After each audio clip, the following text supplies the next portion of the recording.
favorite blinged-out Hollywood star spends a lot of dough? That's for sure. Think again. Because when it comes to lavish living, nobody brings it on like the billionaires. I'm the luckiest guy in the world, and when I die, I want to come back as me. In the next hour, we're going to show you the never-before-seen lives of the world's richest people. You have to be a little spoiled and show it. We'll visit the grounds of their multi-million-dollar compounds. Larry Ellison has bought over $100 million worth of properties here in beautiful Malibu, California. Take you on board billionaires' private planes and show you how they're tricking out their jumbo jets. It's basically an open canvas for us to create whatever type of interior that they want. And we'll even hitch a ride on the billionaire's favorite toy, the mega yacht. It runs really like a little floating city, and that's what mega yacht's all about. Jealous yet? Wait till you meet the world's hottest young billionaires to be. Welcome to my home in Bel Air. Hey, millionaires, call us back when you make some real money. Bill Gates, he's making as much money when he's just sleeping than a lot of these young Hollywood people are making for an entire film. Way more than that. Because this is the fabulous life of filthy rich billionaires.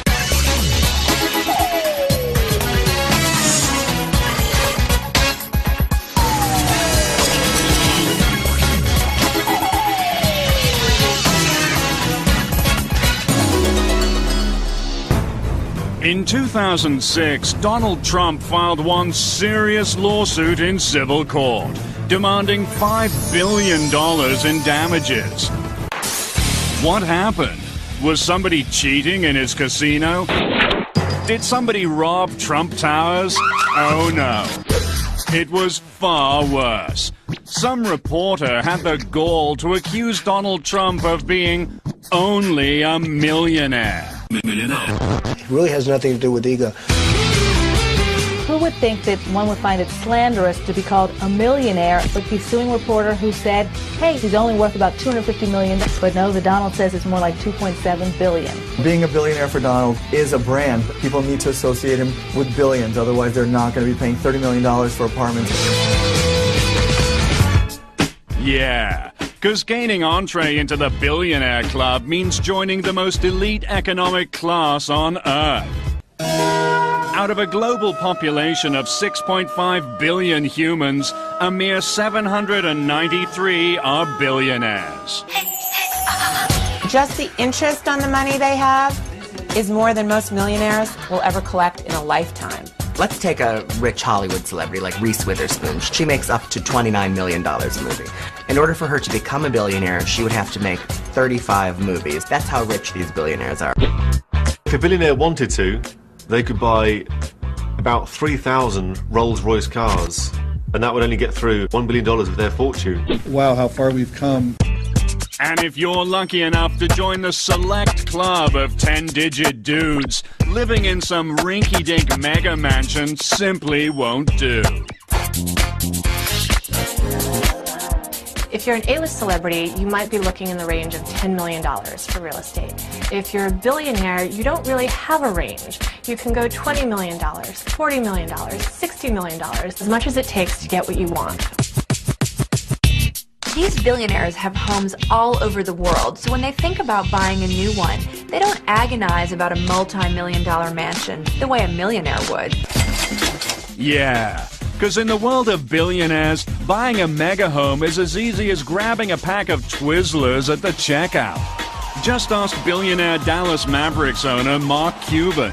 He bought this Dallas mansion for $15 million in 2000 without ever laying eyes on it. This is my house, Casa de Cubana, and believe it or not, I bought this house sight unseen. A buddy of mine said, trust me, it's a great deal. And then I said, okay, when you have a lot of money, you can take chances. That's one of the great things about being a billionaire, you know? Mark's Casa de Cubana spans 24,000 square feet. And look out back. There's a gazebo big enough to fit a couple of million-dollar homes. But for Mark, it's just a place to keep his barbecue grill out of the rain. I ain't even started yet. This is our summertime hangout here. Now, to some people, this might be a tennis court, but when you own the Dallas Mavericks, this is a basketball court. And obviously, after you get sweaty, then you got the pool. Most people have to fly somewhere. This is kind of like our own resort. And even though his joint is spread across 7 acres, Mark's got one problem most billionaires would rather live without. Neighbors. That's why they're spending insane bucks to get extreme isolation. Billionaires sometimes don't want next-door neighbors, and they're probably the only people on Earth who can afford not to have them. Just ask the richest man on the planet, Microsoft founder Bill Gates.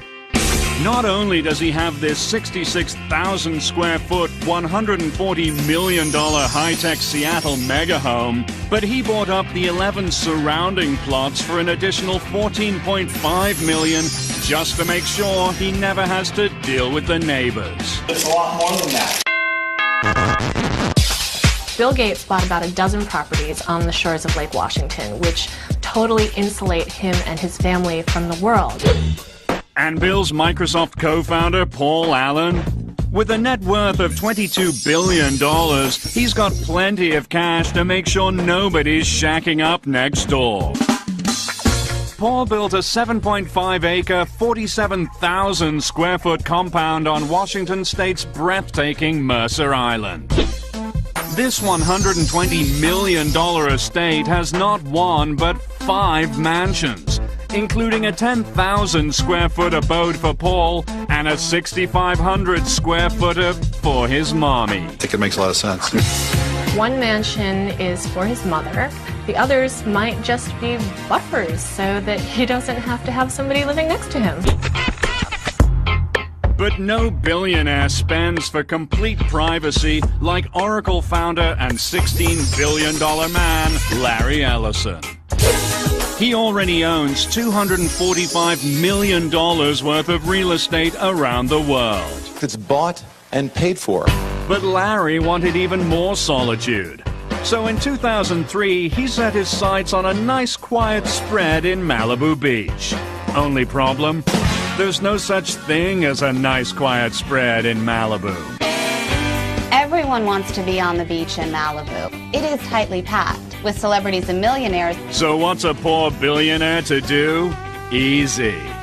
Larry just bought up a whole swath of homes in Malibu's most exclusive area, Carbon Beach, and made himself the only kid on the block.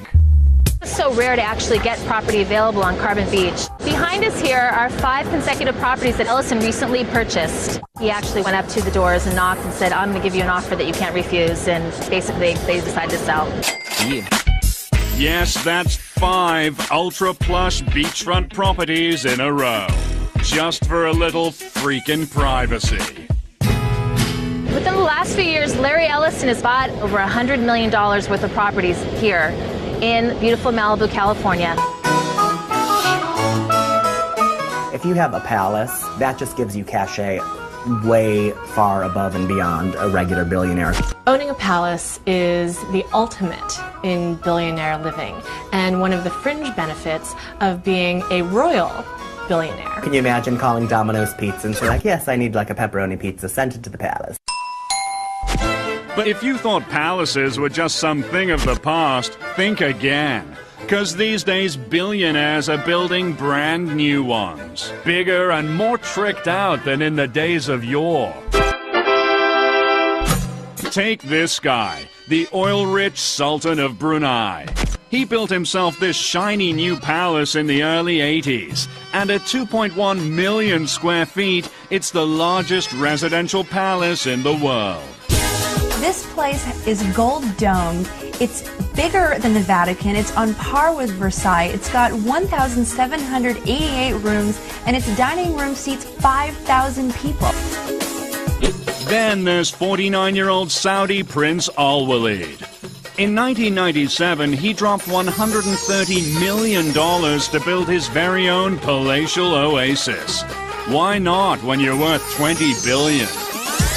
Prince Al Walid of Saudi Arabia's palace is bigger, grander, more lavish probably than the homes of the top 5 billionaires in the world put together. And this is someone who's living truly the most luxurious and wealthy lifestyle that you can imagine.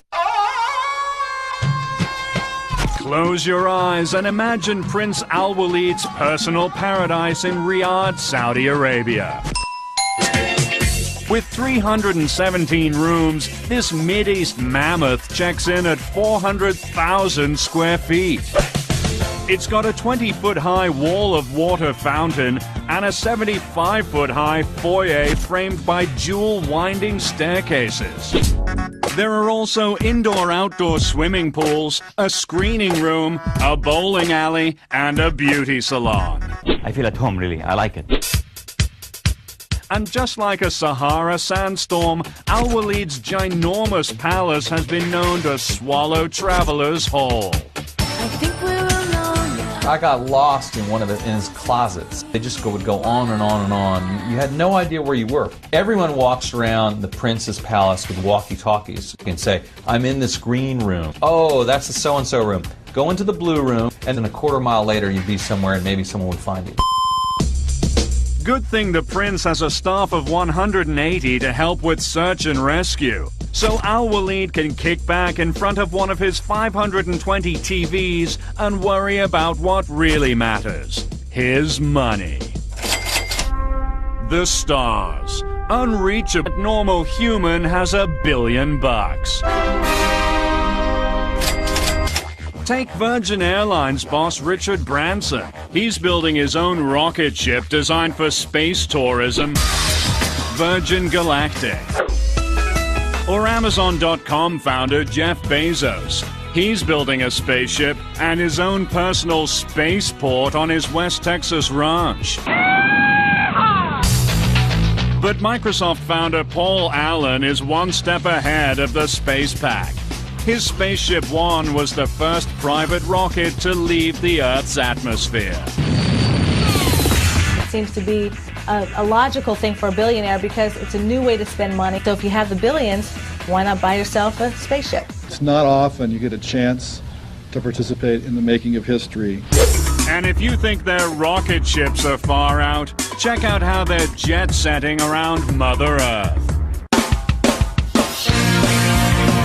A must for a billionaire is owning a jet, ready to go anywhere at any time. You don't want to be a billionaire having to wait in line at the airport. You need to be able to pack your bag, get on a plane at any time of day or night. These billionaires fly around in their private jets the way you and I commute to work.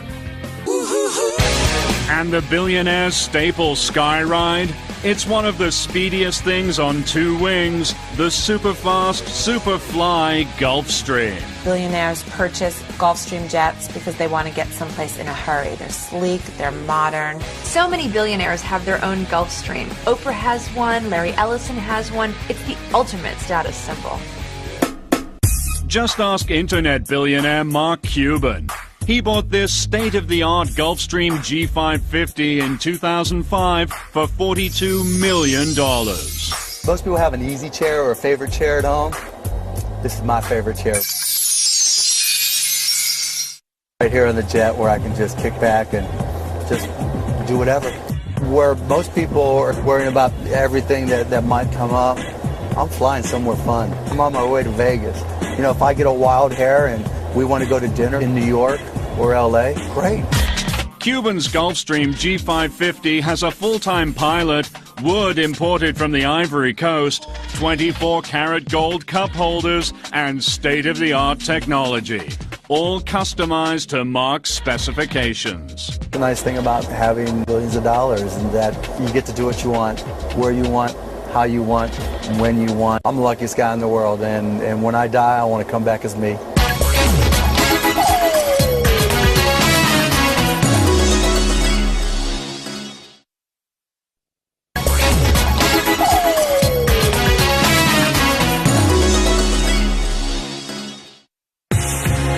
While the Gulfstreams might be the sleekest thing in the sky, for billionaires who want a little more legroom, they're buying their own jumbo Boeing jets, turning airborne behemoths into their own personal mansions in the sky.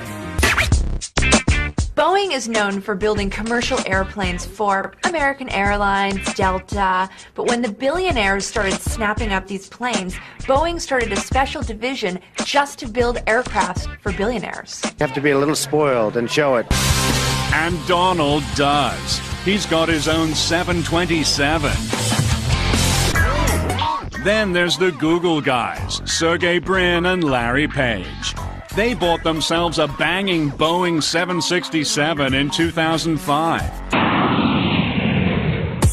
And Saudi Prince Al Luaid, he travels in style in his own 747, the monster of the Boeing line, with a staggering 40,000 cubic feet of interior space. I spend quite a bit. That's right. While the sticker price on your average jumbo jet can run over $200 million, billionaires are spending way more than that to make them nice and comfy. Lights, please. Here's your typical commercial airliner. Cramped seating for 500, 6 tiny bathrooms, and stale peanuts. 1 bag per passenger. But when a billionaire gets hold of a jumbo jet, out go the seats, and in go all the amenities of a palace, plus all the peanuts you want. They have jets where it's, bedrooms and staterooms, and makes Air Force One look like just awful. If they have a favorite interior designer who has designed their main home, they can also have that interior decorator on board. Or they hired this guy, Edis Doré, the New York City-based high-end interior designer who specializes in reinventing jumbo jets for billionaires. When a billionaire comes to us with their aircraft, it's basically an open canvas for us to create whatever type interior that they want. And Edis, he gets some pretty insane requests. It's anything from a modern interior with a jacuzzi, or a Playboy's aircraft with an entertainment room with a stripper pole. And another client wanted us to have their 747 essentially look like the entrance to Skibo Castle. And the upper deck lounge was basically a smoking room that you would find within the castle itself. The cabin's only limited by the person's imagination. Yeah, because when you're a billionaire, the sky's the limit. Step aboard the Shadow. With a spa, beauty salon, a 5,000-bottle wine cellar, floating putting green, and its own onboard security force. It's the ultimate dream yacht, right? Wrong. For billionaires, the Shadow's just a floating storage space, so they can tow big-ticket toys like helicopters and limousines behind their yachts.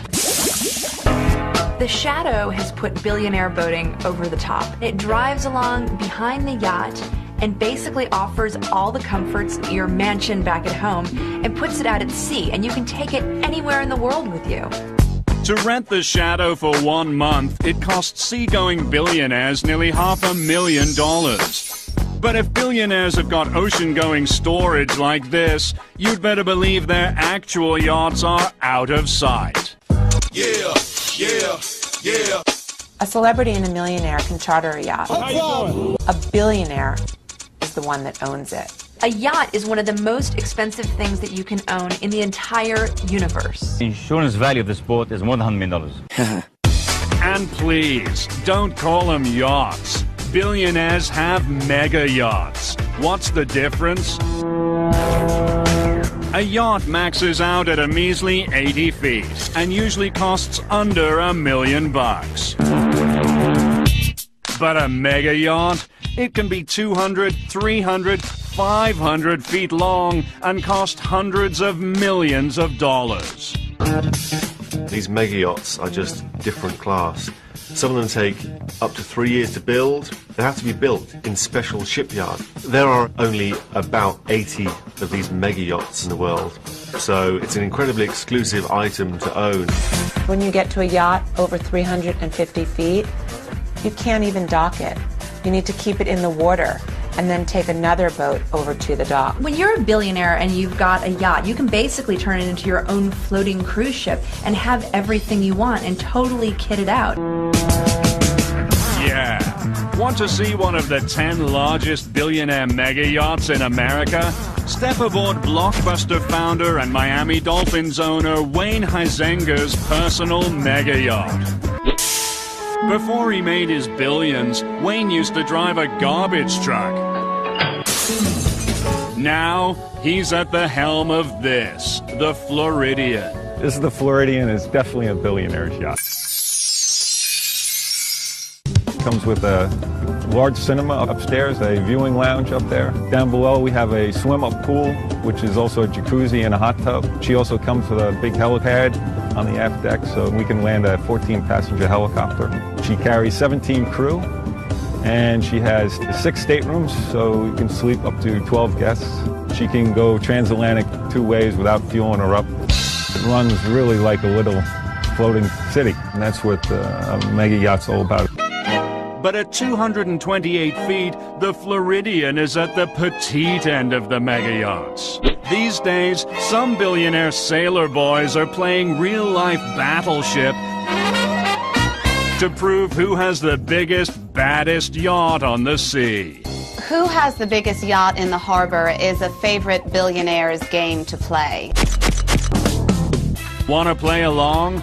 Welcome to the Fabulous Life's Billionaire Battle of the Mega Yachts. Starting with Captain Number 1, Russia's richest man, Roman Abramovich. Raised as an orphan in his native Russia, he became a captain of the oil industry and then commander at sea.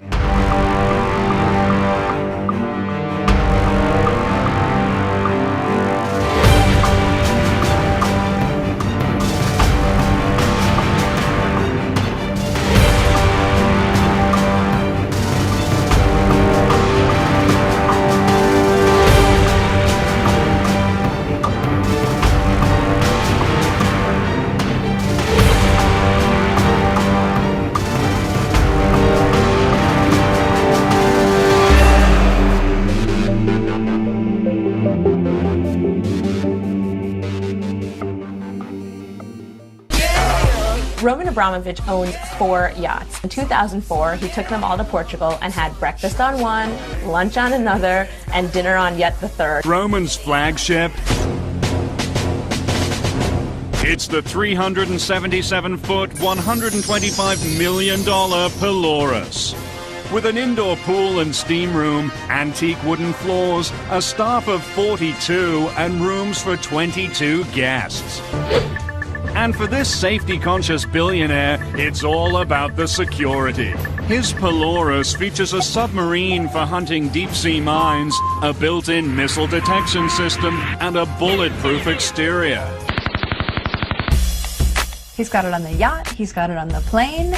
I mean, you wonder if he walks around town with a little bubble around him that's an anti-missile defense system. So Roman's got a whole lot of boat.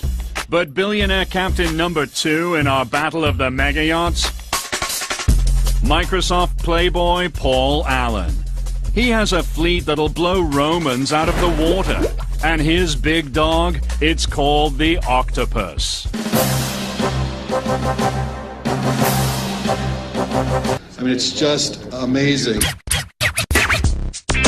Paul Allen's 414-foot, $200 million yacht is called the Octopus, and it's got a basketball court, a movie theater. It's longer than the Seattle Seahawks football field, the football team that he owns. He uses it to throw these fabulous parties where he entertains amazing celebrities all the time. Just last year, Paul Allen had the likes of George Lucas, Justin Timberlake and Cameron Diaz, Bono and Usher on his yacht. When Usher was on board the ship, he recorded a song with Paul Allen in the onboard recording studio.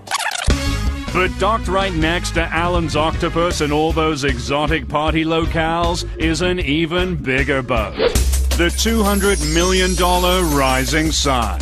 It belongs to billionaire captain number 3, Allen's tech industry rival, Larry Ellison. Larry's 5-story maritime monster features 82 rooms, a spa, and a basketball court that doubles as a helipad. And at 453 feet, it outstrips Paul's Octopus by 39 feet. Oh yeah, Larry made sure of that. Larry Ellison and Paul Allen have been in the billionaire battle over the size of their yachts, and currently, Larry Ellison's the winner. When Larry Ellison heard that Paul Allen was building a bigger yacht than his, he asked his designers to add 50 feet on, just so that he can say, I have the biggest boat. It is absolutely true. But even though Larry supersized the Rising Sun, he'd have to tack on another 72 feet to match our reigning mega yacht. The world's longest, largest, baddest mega yacht of all time. At the helm, it's billionaire captain number 4, Sheikh Mohammed bin Rashid Al Maktoum, the ruler of Dubai. And his royal $300 million Platinum is a record-breaking 525 feet long. That's bigger than a Royal Navy destroyer. The ruler of Dubai doesn't so much have a yacht as he has his own floating neighborhood. You can have a lot of people on that yacht and never actually have to interact with them. Still under construction, the Platinum's as luxurious as it is long. With 2 master staterooms, a cinema, disco, squash court, plus its own submarine and a helipad for the Prince's Black Hawk chopper. It costs 10% of the total value of the yacht just to upkeep it for a year. So to do the math simply, this billionaire spends $30 million a year to upkeep his yacht. I mean, you take some celebrity, that would be as much money as they made in several years. But the sheikh must be shaking in his boots, because reportedly our fave Russian billionaire Roman Abramovich is on a covert mission to develop an even bigger boat. Being built in a German shipyard under a cloak of secrecy, his 5th mega yacht goes by the project codename Secret. But it's no secret that Roman's gonna have the biggest mega yacht on the sea.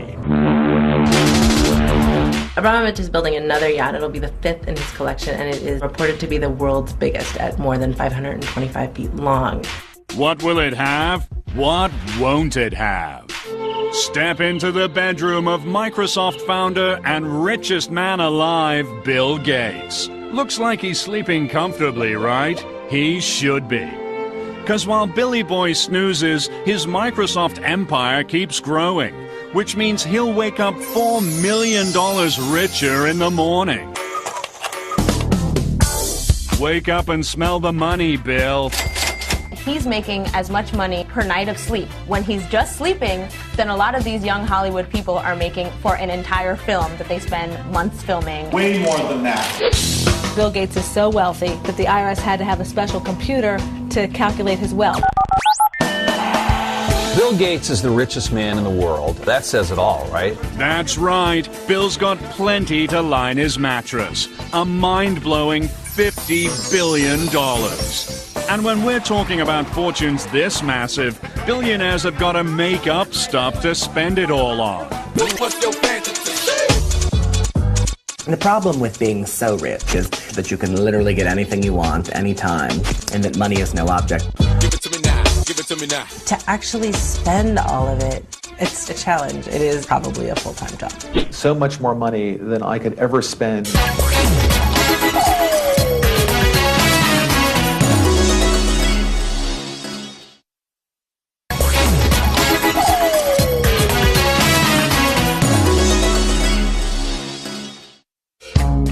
Billionaires buy things that even the super rich would think is extremely extravagant. It's called fantasy spending. Take billionaire record company mogul David Geffen. He doesn't have regular floors in his Beverly Hills estate. Oh no. He's got the very wood floors where Napoleon proposed to Josephine. And our buddy Bill? He recently bought an ultra-rare notebook belonging to Leonardo da Vinci for $32 million. Bill Gates spent $32 million on a little notebook that Leonardo da Vinci had scribbled some ideas in. That's how rich these people are. They could just drop $32 million on a little 72-page notebook. But the latest, most lavish trend in billionaire fantasy spending, it's all about owning their own sports franchises. If you're a billionaire, there are only so many fabulous things that you can spend your money on. Cars, houses, jets, yachts. But sports teams give you the opportunity to own people. And in the age-old battle between jocks and geeks, owning sports teams is revenge of the nerds, billionaire style. For a lot of these guys, when they were younger, for a little geeky, didn't get picked first for the sports team, they're having their sweet revenge now because they own some of the biggest franchises in the country.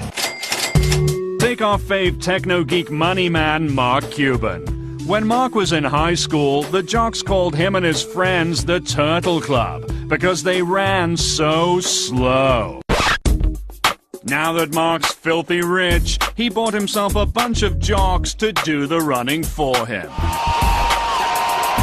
Mark Cuban spent almost $300 million in the Dallas Mavericks. I spent a whole hell of a lot of money. But no Silicon Valley super nerd conquered the sports world like Microsoft's $22 billion man, Paul Allen. Here's a younger Paul with fellow Microsoft co-founder Bill Gates. Not exactly the picture of athletic excellence.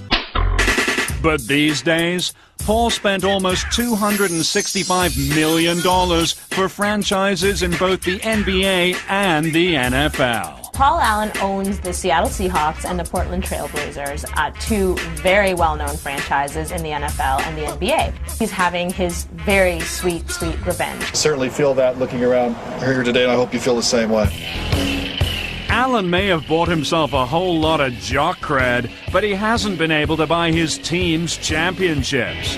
For that, you gotta spend even bigger bucks. Like Russian $18 billion man Roman Abramovich. This football fanatic didn't just want to own a soccer team, he wanted to own the best soccer team on earth. In July 2003, Roman Abramovich bought Chelsea Soccer Club for £90 million. Chelsea were pretty good before Roman came along, but as soon as Roman's money came into the equation, they became invincible. Because Roman might have spent $130 million to buy the Chelsea Soccer Club, but to make them truly unbeatable, he traveled the globe on an all-star soccer player shopping spree, blowing a total of $775 million to assemble the highest-paid team in British soccer history. He's dwarfed the competition, certainly in terms of payroll. He's the Steinbrenner of soccer. Roman's money paid off because last season they won the championship and they lost one game all season out of 38 games. It's an incredible record. Roman's team is so good in Chelsea that the entire UK is angry at him. British football is pretty much ruined. Oh, those billionaires. They'll never play fair. Don't sweat the technique. Think it's sweet to be a billionaire? Well, there are some lucky who are guaranteed to become billionaires without ever lifting a finger. Who are they? You're about to meet the 4 hottest billionaires to be on Earth. Starting with number 4. You might recognize 21-year-old Stavros Niarchos as Paris Hilton's sometime boy toy. But the Greek hottie is also heir to a $7.5 billion dynasty. Stavros Niarchos is this billionaire baby, and he is hot. People really just want to know about Stavros and what the family is about. He definitely has this European, international, mystique about him. Yeah. Because the second baby Stavros was born, he had billions on tap from both his mama and papa. Daddy Philip inherited a Greek shipping empire. And Mommy Victoria, she's a Guinness. Of the Irish billionaire beer dynasty Guinnesses. She's got billionaires coming from both sides of him. That's 2 billionaires squeezing one out. Stavros spent a lot of his childhood in Samoritz, Monaco, those kind of billionaires' hangouts, skiing, windsurfing, playing around on yachts, having a great time. And lately, he's even gone a little Hollywood. He was dating Mary-Kate Olsen for a while. and then he started dating Paris. He's really gotten involved in some crazy hijinks. He supposedly trashed a hotel room in Las Vegas over Kelly Osbourne's birthday weekend. He wrecked Paris's $300,000 Bentley. So what? This guy can smash as many Bentleys as he wants. That's hot, whatever. Stavros just earned the first installment of his future fortune. With his 21st birthday in April 2006, he inherited $275 million. Just a taste of the riches to come. Number 3, Amanda Hearst. She's 22, with brains, beauty, and a last name that's truly legendary in the world of American money. Amanda Hearst is a descendant of William Randolph Hearst, the legendary newspaper man. You know, the Hearsts, of course, are worth billions, through their publishing empire. Amanda Hearst is really keeping up the tradition of an old-school billionaire-to-be. She has just sophistication, style, and class oozing out of her. Amanda's an heir to a $5.2 billion publishing fortune that includes 12 daily newspapers and over 120 magazines. And she isn't just sitting pretty on the Hearst media empire, she's looking hot in front of the camera too. In the great tradition of spawns of the rich and famous being models, she's modeled for Town & Country magazine, she's modeled for Tommy Hilfiger. People are clamoring for her to do their campaigns and be in their runway shows. But if you stood to inherit billions, why in the hell would you work for a living? Amanda donates whatever she makes on the runway to charity. Next, 26-year-old Casey Johnson. Casey's dad is sitting on an old money war chest of $3.6 billion. The Johnsons' money comes from Johnson & Johnson's, baby powder, Band-Aids. You just go into the medicine cabinet, there's tons and tons of Johnson & Johnson product. Her dad also owns the Jets, so basically they're definitely a powerful name in this country. Casey Johnson hangs out with other famous celebutantes like the Hiltons, but the Hiltons aren't billionaires. Casey's family is. Casey definitely stands to inherit a big fortune, but she's already spending like she's got one. Want proof? Casey invited us over to her brand new multi-million-dollar LA mansion to show us how a billionaire-to-be really lives. Welcome to my home in Bel Air. We're going down to the pool area, which is kind of a hike. When I first saw the view of the pool from the house, is kind of when I fell in love with the home. And there's a lot to love. With a formal sitting room, a dining room, and even a guest house for her full-time live-in chef. But who cares about that stuff? For a billion-dollar fashionista, it's all about closet space. I can be in cowboy boots and jeans, and the next day I can be in Pucci. And then the next day I can be in an Armani suit. And she's got plenty of shoes to match. A collection that includes roughly 200 pairs of ultra-lavish Manolo Blahniks worth an estimated $130,000. I love shoes. I'm a shoe freak. Manolo Blahnik. He just started making 6 inches, and he only made a couple pairs, so I bought all of them. But a billionaire-to-be can't keep her cash in her shoes. She's got to have a whole lot of handbags. And Casey, she's got around a whopping 400 pricey purses. This is where I keep the majority of my handbags. Well, I love Hermes. I like Gucci. I like Chloe, the Paddington bag. Fendi. I love Chanel. Very cute. If someone followed me around with a camera for 24 hours, they would not believe my life because it's absolutely incredible. As one of 3 siblings, Casey will likely inherit at least $1 billion. But the best part of being heir to the Johnson & Johnson fortune? Baby powder with your name on it. I represent, okay? Billionaire-to-be number 1, it's got to be the 23-year-old Brunei-born, London-bred party machine named Prince Azim. And that's no pretentious fancy boy name. This guy's really a prince. He is your ultimate billionaire-to-be. He has no top on what he could spend. Yeah, because when your daddy is the Sultan of Brunei, sitting on $20 billion, you'd better believe you can afford to live a little. Prince Azim has a father that is known all over the world as an icon for lavish spending, and this kid is definitely following in his footsteps. He is following a tradition of sort of international, rich, jet-set types who throw tons of money around and love to mix with the celebrities. When the raging royal turned 23 in 2005, he flew in half of Hollywood to help him blow out the candles in London. Prince Azim whisked in some glamorous celebrities: Scarlett Johansson, Misha Barton, and Kid Rock. Kid Rock. Get me Kid Rock. Everybody wants to get some stupid cash, right? And when the young prince isn't just importing celebs for his shindigs, he's lavishing them with expensive gifts to make sure they're best friends forever. Prince Azim really, really loves to go over the top when he wants to meet someone he really likes. That's for sure. After seeing Usher live in 2001, he reportedly sent the R&B stud $250,000 worth of booty, including a pair of Nikes encrusted in diamonds. Ooh, baby. It was really, really sexy. And now they're friends. It worked. Oh yeah. Because when you're one of 4 sons set to divvy up a $20 billion oil fortune, everyone wants to be your buddy.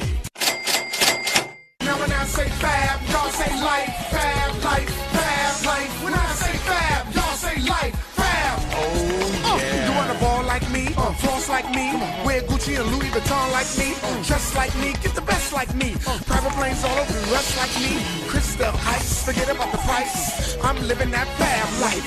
When I see something, I don't think twice. I'm living that fab life. Now when I say fab, y'all say life, fab, life, fab, life.